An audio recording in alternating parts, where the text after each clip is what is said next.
या घातक कचऱ्याचं ज्वलन होत असताना सुद्धा यातून कुठल्याही पद्धतीचा घातक वायू वातावरणामध्ये सोडला जाणार नाही.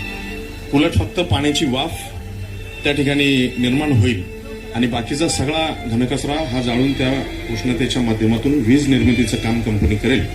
अशा पद्धतीची प्रक्रिया पीपीटी प्रेझेंटेशनद्वारे आम्हाला कंपनीकडून सांगण्यात की अशा पद्धतीने कचऱ्याची विल्हेवाट लावल्यानंतर कुठल्याही पद्धतीचं जमिनीचं पाण्याचं कुठल्याही पद्धतीचं प्रदूषण तिथं होणार नाही.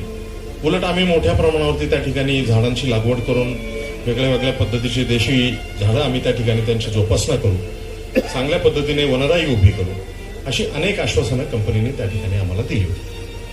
गेली 15 वर्ष माझ्या अंदाजे ही कंपनी चालू आहे.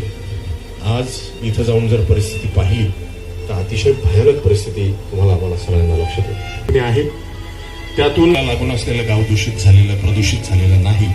हे मला म्हणजेच कारेगाव आणि शेवटी रामलिंग आणि रामलिंगच्या नंतर ह्या दूषित पाण्यामुळं आज शिरूर सारख्या अतिशय मोठ्या शहराच्या पाणी पुरवठ्यावरती सुद्धा दूषित पाणी पुरवठा त्या शहराला होत आहे. आज अनेक वेळा या गोष्टीचा विचार केला की हे झालं कसं, तर याचं कारण हे फक्त कंपनीच सांगू शकते. हेही आपण सगळ्यांनी लक्षात घेतलं पाहिजे. कंपनीच्या परिसरातून नुसता फेरफटका जरी मारला तरी कचऱ्याचे उंच डोंगर आपल्या दृष्टीला पडतात. त्या परिसरामध्ये आपल्यासारखा सर्वसामान्य माणूस नाकावरती रुमाल न धरता 15 मिनिटं सुद्धा थांबू शकत नाही. कारण कंपनीतून बाहेर पडणाऱ्या रासायनिक प्रदूषणाचा अतिशय तीव्र वास त्या सगळ्या परिसरामध्ये पसरलेला आहे, ज्याच्यामुळे डोकेदुखी आणि मळमळ हे आपल्यासारख्या सर्वसामान्य माणसाला पहिल्या 15 ते 20 मिनिटात सुरू होऊ शकतं. मग त्या परिसरात राहणारी ही सगळी गोरगरीब शेतकरी जनता गेली 12-15 वर्ष कशा पद्धतीने दिवस काढत असेल हे आपण सगळ्यांनी विचारात घेतलं पाहिजे.